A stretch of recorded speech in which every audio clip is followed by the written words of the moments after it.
मेरा नाम है जैन दास। ओके। ये कहानी को रिकॉर्ड करने से पहले मैं थोड़ा पानी पीना चाहता हूँ। कहाँ से मैं स्टार्ट करूँ? वो दिन जब सुपर कंप्यूटर बना था या फिर वो दिन जब एआई बना था। एआई का फुल फॉर्म होता है आर्टिफिशियल इंटेलिजेंट,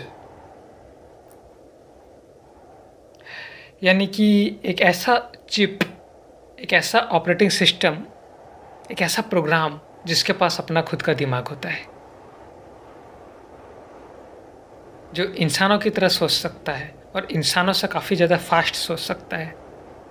हम इंसान लोग का एक सीमित दायरा होता है। हम लोग मरते हैं, पैदा होते हैं, हम लोग के अंदर भावना होता है, हम लोग किसी के लिए जीते हैं, हम लोग को एक पार्टनर का ज़रूरत पड़ता है। पहले माँ बाप के लिए जीते हैं, फिर अपना जीवन साथी के लिए जीते, फिर बच्चों के लिए जीते। तो हम लोग एक कुदरत के नियम से बंधे हुए रहते हैं। बट मशीनों के इससे कोई फ़र्क नहीं पड़ता। थोड़ा पानी पी लूँ।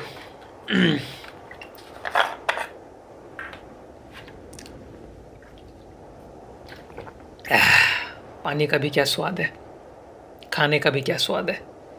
मशीनों को कोई फ़र्क नहीं पड़ता। खैर, जब आर्टिफिशियल इंटेलिजेंट बना था तो कंप्यूटर ने फैसला कर लिया कि हम लोग इंसानों का क्यों हुक्म मानेंगे। तो चोरी छुप के ही आर्टिफिशियल इंटेलिजेंट प्रोग्राम ने पहले तो इंसानों का ही प्रोग्राम में, मतलब इंसानों का ही सॉफ्टवेयर सब में बग्स डाला, इंसानों को आपस में लड़ाया और चुपके से कुछ रोबोट्स बनाया। फिर उन लोगों ने और रोबोट्स बनाया।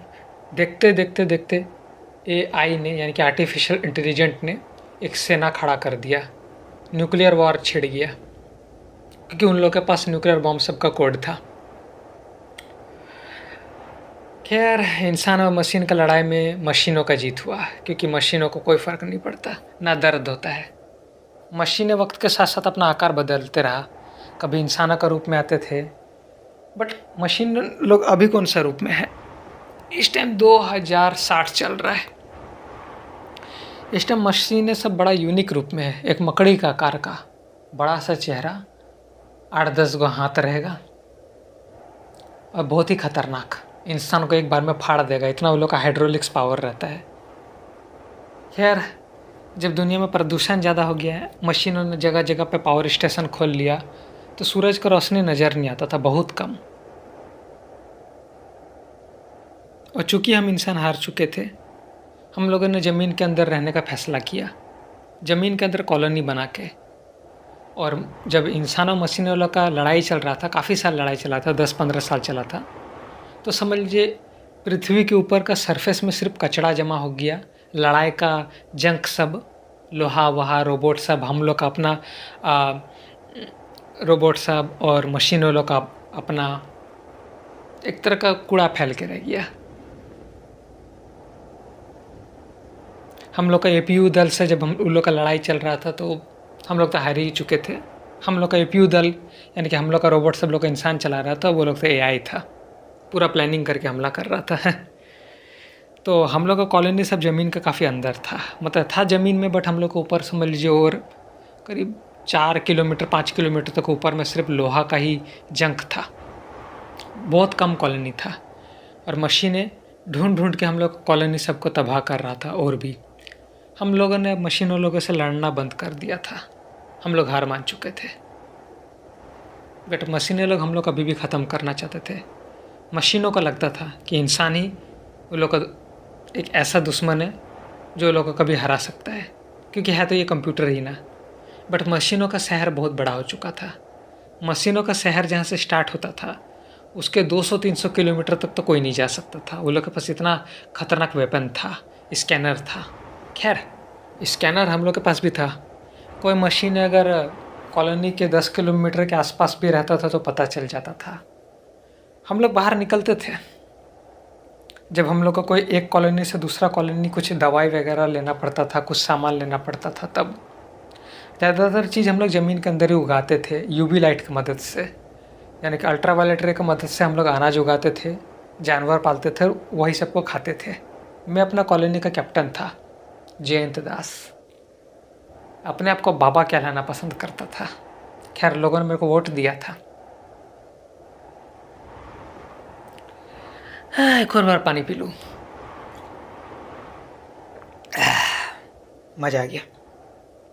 खैर, मेरा तो मानना था हम लोग मशीनों से कभी नहीं जीत सकते थे।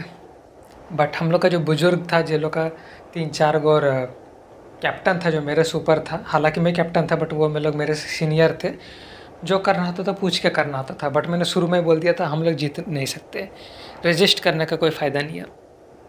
बट बीच बीच में मुझे कोई दूसरा कॉलोनी का कैप्टन से मिलना पड़ता था। हम लोग का भी कॉलोनी में कई बार हमला होने वाला था। मैंने सारा हमला सबको टाल दिया था। उसके बारे में कभी बाद में बताऊंगा। आज जो हुआ वो मैं बता रहा हूँ। तो एक कॉलोनी का कैप्टन से मैंने कांटेक्ट किया था। हम लोग को मिलना है, कुछ डाटा शेयर करना है, कुछ मेडिसिन वगैरह सब कुछ भी शेयर करना है। तो जब हम लोग सरफेस पे निकलते थे तो वैसे एक कॉलोनी से दूसरा कॉलोनी बहुत दूर पड़ता था। 3-4-5-6 दिन चलना पड़ता था। हम भी यहाँ से चल रहे, वो भी वहाँ से चल रहा है। कभी कभी 10-15 दिन चलना पड़ता था। और गाड़ी से जाएंगे तब कुछ घंटों में तो पहुँच जाएंगे। बट जब हम लोग गाड़ी से निकलते थे तो मशीनों को पता चल जाता था थर्मल टेम्परेचर से, इसलिए ख़तरा ज़्यादा होता था गाड़ी से जाने पे। और ये गाड़ी सब ऐसा नहीं था, ये सब मैग्नेटिक फील्ड से ही वो जंग सब के पास से हॉवर क्राफ्ट के तरह चलता था। तो मेरे को एक दूसरा कैप्टन से मिलना था। मैंने अपनी वाइफ संजना को बोला कि मैं पैदल ही जाऊँगा। करीब 12 दिन का सफ़र था। संजना रो रही थी, बोली कि नहीं मैं आपको जाने नहीं दूँगी, आप ये कैप्टन का काम छोड़ दीजिए। मैंने संजना को समझाया कि अगर मैं कैप्टन नहीं रहता तो कॉलोनी कब का तबाह हो जाता। कितना बार कॉलोनी पे हमला हुआ था, तब हम दोनों भी ज़िंदा नहीं बचेंगे। और कॉलोनी में ही रह के हम लोग ज़्यादा दिन ज़िंदा रह पाएंगे। मुझे जाने दो, मैं पैदल जा रहा हूँ, मशीनों को पता भी नहीं चलेगा। पैदल पता नहीं चलता है उन लोगों के लिए हम इंसान बहुत छोटे होते हैं। खैर, मशीनें लोग भी अपने आप को वक्त के साथ साथ बदलते रहा। पहले लोहा का, फिर स्टील का, हार्ड से हार्ड मेटल का इस्तेमाल करने लगा। हम लोग गोली भी मारते थे तो कोई फ़र्क नहीं पड़ता, मोटा मोटा गोली।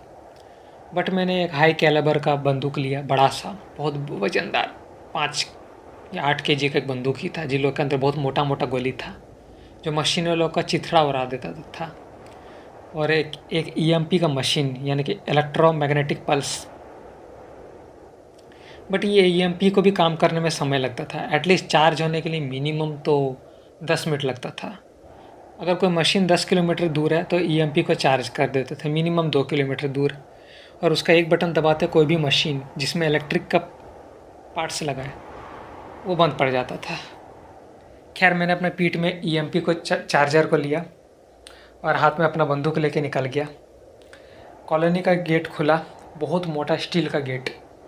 जब मैं निकल रहा था तो पीछे भी बंदूक सब रेडी था कि कोई मशीन कॉलोनी के अंदर ना घुस जाए। संजना को मैंने गले लगाया और बोला चलता हूँ, मैं 12 दिन के अंदर चलाऊँगा। मैं बाहर निकला और इतना अंधेरा है क्या बताओ।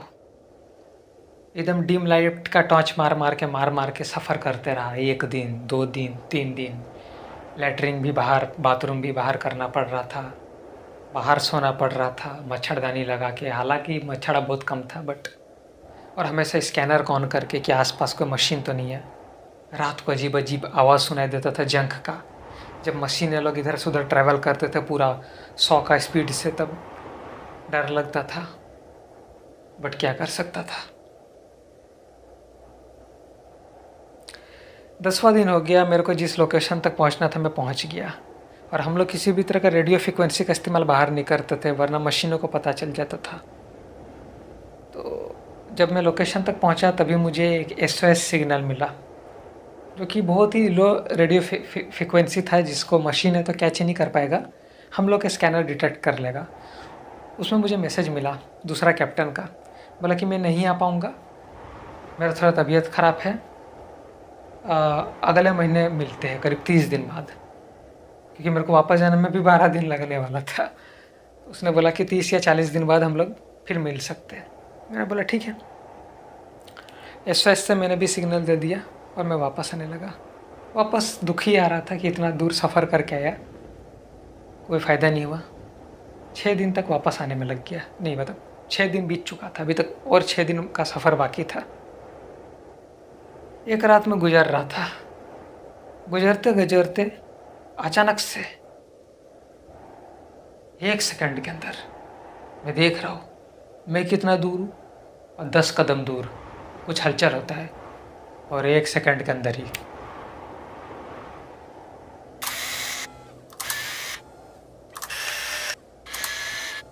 3-4 गो बड़ा बड़ा मशीन, यह बड़का चेहरा, मकड़ी की तरह 8-9 गो उन लोग का हाथ, और इंसान से करीब 10 गुना बड़ा लंबा 3-4 को मुझे घेर लिया है आगे पीछे से। और मेरे पास इतना भी वक्त नहीं है कि मैं इलेक्ट्रोमैग्नेटिक पल्स को चालू कर सकूं। इसको ऑन होने में, चार्ज होने में 2 मिनट का समय लगता है, ये लोग का कैपेसिटर को। और मेरे को 4 को घेर लिया है। स्कैनर में ये लोग नज़र पता नहीं कैसे नहीं आया था। और मैं अगर बंदूक भी से मारना भी चालू करूँगा तो 4 गो मशीनों से थोड़े लड़ पाऊँगा। जनरली या हम लोग जब गाड़ी लेकर निकलते थे ईएमपी से ही हमला करते हैं, और गाड़ी के ऊपर जो गन रहता है उससे हम लोग लड़ते हैं, वो भी एक आध मशीन से। वो भी जीतने का चांसेस बहुत कम रहता है, क्योंकि ये लोग का जो शरीर होता है बहुत मजबूत होता है। मैं तो समझ गया मैं मरने वाला हूँ, तो मैं घुटना के बल बैठ गया और प्रणाम किया भगवान को, और मशीनों को इशारा किया 1 मिनट रुको। हालांकि मुझे पता है वो लोग हम लोग का भाषा समझता है, बट मैंने कुछ बोला नहीं, बस इशारा किया 1 मिनट ज़रा रुकना, ऐसे हाथ उठा के इशारा दिया। मैंने पॉकेट से अपना बीबी का फ़ोटो निकाला, संजना का, और उसको देखा, और मैं समझ गया कि अब मैं मरने वाला हूँ।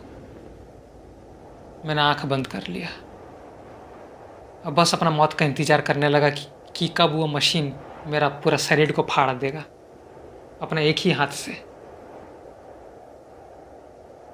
1 सेकंड हुआ, 2 सेकंड हुआ, 3 सेकंड हुआ, पूरा दिल तेज़ी से धड़क रहा है। 5 सेकंड, 10 सेकंड, एक एक सेकंड एक एक घंटा की तरह लग रहा है, और पूरा डर रहा हूँ। 20 सेकंड हो गया, मैंने अपना आँख नहीं खोला। फिर हल्का सा आँख खोला, मैंने देखा वो लोग अभी भी मेरे आसपास खड़े हैं।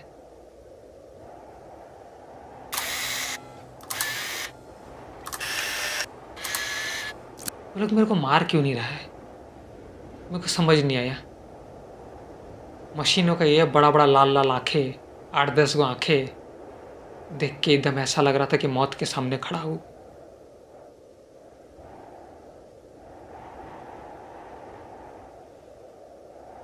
और फिर वो लोग मुड़ के वापस चला गया, और मैं हैरान हो गया, अरे भाई मारा क्यों नहीं मेरे को? मैं तो कॉलोनी का कैप्टन हूँ, ये वो लोग को भी पता चल गया होगा स्कैन करके मेरे चेहरा से। मुझे मारने में तो बहुत फ़ायदा होता है वो लोग का, या मुझे टॉर्चर करने में कि कॉलोनी का लोकेशन बताओ। हालांकि वो लोग का टॉर्चर के आगे तो कोई इंसान टिक नहीं पाएगा, बट वो लोगों ने मुझे छोड़ दिया। 4 गो मशीन ने, आर्टिफिशियल इंटेलिजेंट का मशीन, सेंटिनेंट ने, एक तरह का हमलावर, पहरेदार। स्कैनर में अभी भी नज़र नहीं आ रहा था, जबकि स्कैनर में 10 किलोमीटर दूर से पता चल जाता है। फिर मैं वापस आया आराम से घर में, मतलब कॉलोनी में। बीच बीच में भी पूरा रास्ता भर सोचते रहा ये मेरे साथ क्या हुआ। आया, बताया सबको कि कैप्टन से मुलाकात नहीं हुआ, संजना को गले लगाया। फिर रात हो गया, संजना सो गई और मैं जगा हुआ हूँ। मैं संजना को और किसी को कुछ नहीं बताया कि आज मेरे साथ क्या हुआ था, मतलब 6 दिन पहले। पता है क्यों मुझे मशीनों ने छोड़ दिया जिंदा? जब मैं वो लोग आँखों में देख रहा था तो वो लोग का, मैं शायद दिमाग वो लोग का प्रोग्राम पढ़ पा रहा था। वो लोग ये कहना चाहता था कि तुम लोगों ने हम लोग को बना के कितना बड़ा गलती किया है, अब तो हम लोग तुम लोग के स्कैनर में भी नज़र नहीं आएंगे। यानी कि किसी दिन अगर मशीन ठीक हम लोग कॉलोनी के ऊपर रहेगा और हमला करना चालू करेगा तो पता नहीं चलने वाला है। या अगर हम लोग बाहर कभी निकले तो भी गाड़ी लेके, हॉवरक्राफ्ट को लेके, या पैदल भी निकले तो अभी स्कैनर में कभी डिटेक्ट नहीं होगा कि मशीन है कहाँ है। ये लोग अपने आप को इतना अपग्रेड कर लिया है। उन लोग का वो आँखें, मतलब उन लोग का लेंस वाला आँख था, कैमरा था, ये कहना चाहता था कि तुम लोगों ने हमें बना के बहुत गलती किया है। उन लोगों ने मुझे ज़िंदा इसलिए छोड़ दिया कि मैं इस डर में रहूं या इस डर को फैलाऊं। पता नहीं ये बात मेरे को